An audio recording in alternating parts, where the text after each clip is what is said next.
Hello everyone. Welcome to Geopolitics with Gaurav, a platform for various competitive exams.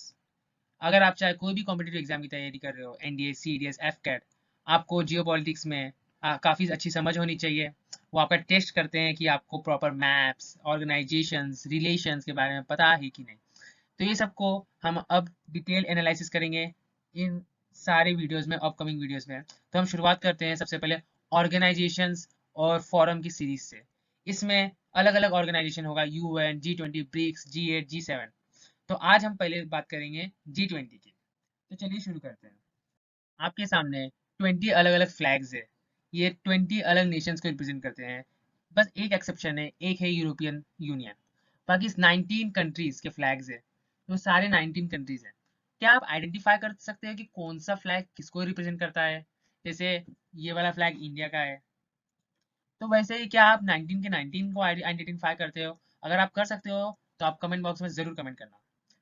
चलिए शुरू करते हैं G20 को और अच्छे से समझना। उससे पहले हम जानते हैं कि which country is not in G7। Italy, France, Japan और चाइना।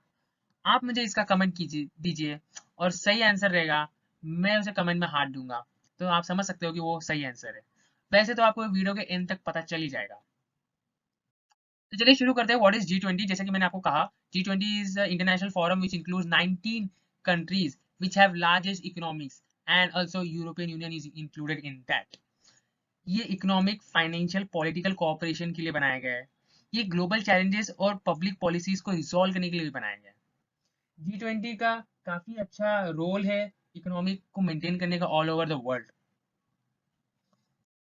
जैसे आपके सामने एक फोटो है।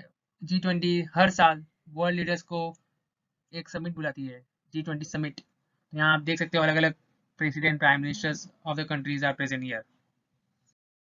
अब G20 की खास बात ये है कि इसमें काफी लार्ज पोर्शन इंक्लूड हो जाता है।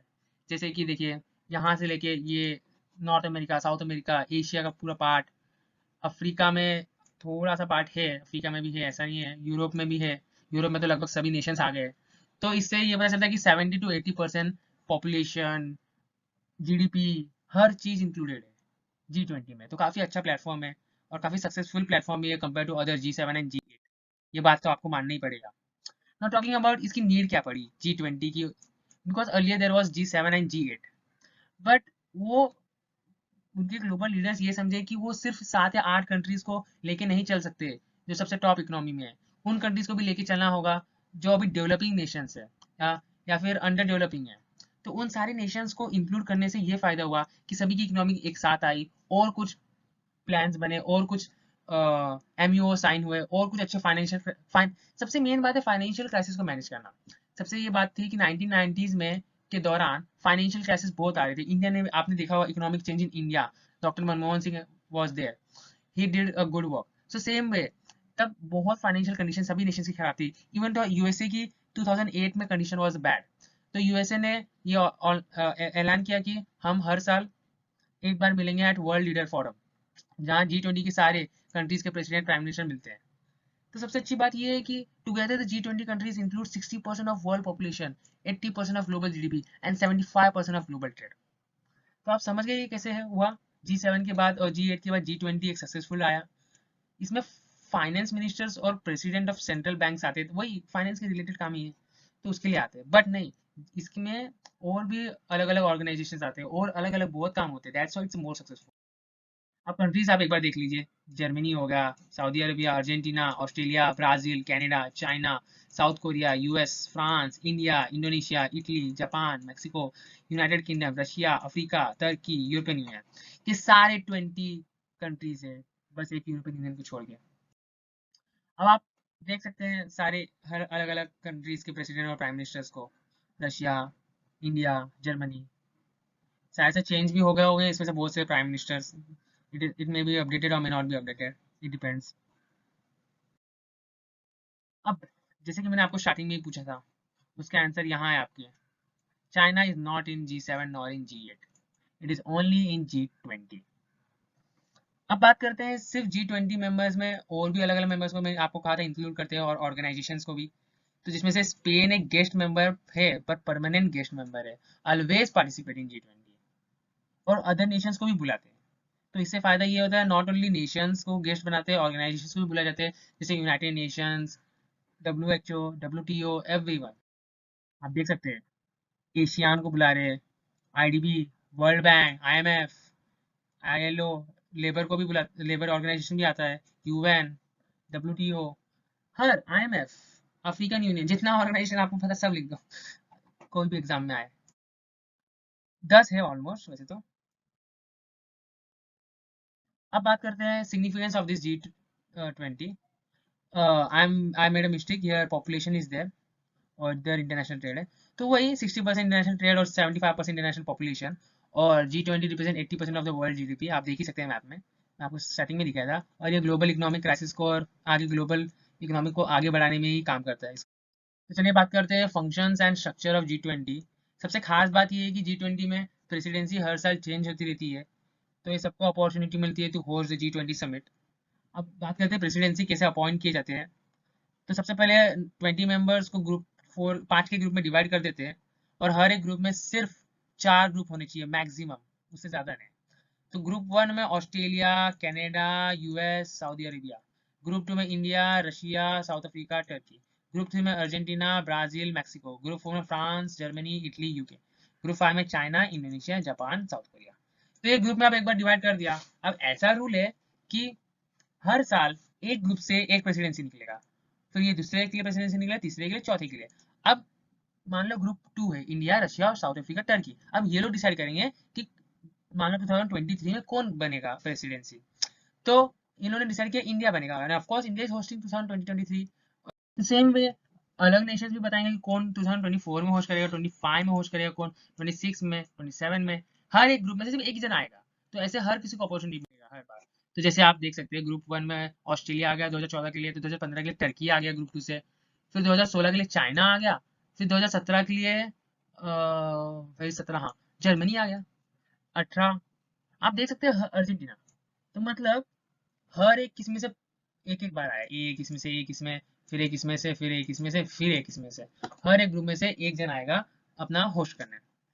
अब स्ट्रक्चर अगर मैं बताऊं तो इसमें दो पार्ट है, एक finance channel and sherpa channel. Sherpa channel is all related to indirectly political work. Sherpas are those who represent the world leaders at the G20 forum, and finance channel are included finance minister and which come under Ministry of Finance and Central Bank of India, Central Bank presidents. So they go there and have some financial discussion over there related to financial issues, monetary policies and all.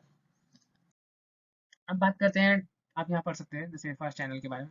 अब बात करते हैं जियो G20 trio का, जिसमें से 3 nation होते हैं, जैसे मैंने आपको बताया प्रेसिडेंसी 3 कैसा होता है, जैसे इनमें सब प्लान रहता है।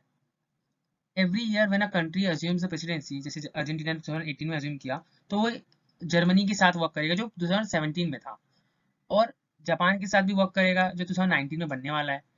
तो ऐसे 3 का पेयर में बन के वर्क करते हैं। जैसे अब आपके केस में बात करें तो अभी 2022 चल रहा है, जो इंडोनेशिया है 21 के साथ वर्क करेगा और फ्यूचर 23 के साथ वर्क करेगा। तो ये ऐसा केस है। इसको कुछ और बात करते हैं, जैसे G20 ministerial level meeting, ministers आते हैं अलग अलग कंट्रीज के। जैसे 1999 में finance ministers and central bank government ministers meet हुए थे, उन्होंने कुछ डिस्कस किया। 2010 में ये भी देखा गया कि लेबर एंड एम्प्लॉयमेंट मिनिस्टर्स बात किए। 2017 में ये भी देखा गया फॉरेन मिनिस्टर्स, 2012 में ट्रेड मिनिस्टर्स एंड ऑल। सो ये सारे मिनिस्टर्स अब मिलने लग गए हैं। तो G20 सिर्फ इकोनॉमी तक सीमित नहीं रहा, अलग अलग एक्सपेक्ट्स को भी सॉल्व करने में भी आगे बढ़ के पार्टिसिपेट कर रहा है। अब एक G20 एंगेजमेंट ग्रुप्स भी होते हैं, जिसमें business group, labour group, civil society, youth representation, women empowerment, women को कैसे आगे लेके जाए, think tanks, science etcetera, this are all committees also meet up there. And now talking about guest countries को क्यों बुलाते हैं, what is the benefit of guest countries. तो गेस्ट कंट्रीज को बुलाने का बेनिफिट ये है कि जो G20 के मेंबर्स डिस्कशन कर रहे हैं, उनका उन पे क्या इम्पैक्ट कर रहा है, उनका क्या इस पे सजेशन है, तो उनके भी आइडियाज को लेकर, प्लस उन पे कैसे इम्पैक्ट कर रहा है, सभी का पार्टिसिपेट होना चाहिए, वो ना रह जाए, इसलिए गेस्ट कंट्रीज को भी बुलाया जाता है, जिसमें स्पेन परमानेंट है, वो हर साल पार्टिसिपेट करता है। Not talking about issues address in this, तो जैसे फाइनेंशियल हो गया, टैक्स हो गया, ट्रेड हो गया, एग्रीकल्चर के रिलेटेड, एम्प्लॉयमेंट के, energy, corruption, women empowerment agenda. अब climate change, global health, anti terrorism, ये सब पे बातें किया जाता है। इंडिया होस्ट करने वाला है, तो इंडिया भी टैक्स एविशन पे बात करेगा, corruption, terror funding, climate change, बहुत से टॉपिक्स है जिसपे इंडिया डिस्कस करेगा। अक्सर इंडिया नेक्स्ट ईयर करने वाला है 2023, So some issues are also there, like Kashmir issue, where Pakistan is also continuously telling everyone don't come because Kashmir is a disputed area. Let's see what happened, how India handle it. Now G20 की challenge क्या है? This is no legal mechanism, it is not legal binding. तो काम हुआ तो हुआ, वरना नहीं. जिस कंट्रीज ने काम किया तो किया, ऐसा कोई प्रेशर नहीं बना सकता कि ये काम आपको करना है ये क्लाइमेट चेंज पे या नहीं. तो that is the main problem. Global health को सिक्योर करना भी एक प्रॉब्लम है. इकोनॉमिक रिकवरी, जो देश डूब रहा है कर्जे से, तो उनको भी हेल्प करना, वहां तक पहुंचना, that's the most important thing. अभी हाल ही में बाली में हुआ, इंडोनेशिया में, फॉरेन मिनिस्टर्स मीटिंग. तो the theme was building a more peaceful, stable and prosperous world together. तो इसमें सभी वर्ल्ड के फॉरेन मिनिस्टर्स आए और पार्टिसिपेट किया. So that was it. मैं टॉकिंग अबाउट वही जो मैंने आपको दिखाया, finance ministers and central bank 99, labour and employment, foreign ministers, trade ministers, engagement groups आप देख सकते हैं, ये सारे एंगेजमेंट ग्रुप्स हैं. फिर Gulf countries, all regions of world are expected, how they experience the global, whatever I told you, these all the things you can note it. So this was all about G20 summit. Now I would like to conclude at the end कि हमारी इस series में कल G7 और G8 भी हम बताएंगे. आप बस हमारे साथ बने रहिए, आपको सारे ऑर्गेनाइजेशंस के बारे में जानने मिलेगा. सार्क हो गया, बिम्स्टेक हो गया, एंड नाटो हो गया, अलग अलग. So just be with us, we are going to rock in geopolitics. हर एक चीज़ हम सीखेंगे हर वक्त. We will don't miss the videos. Thank you for watching. And जाते जाते आप ये G20 का एक आखिरी वीडियो देख लीजिए. Thank you for join.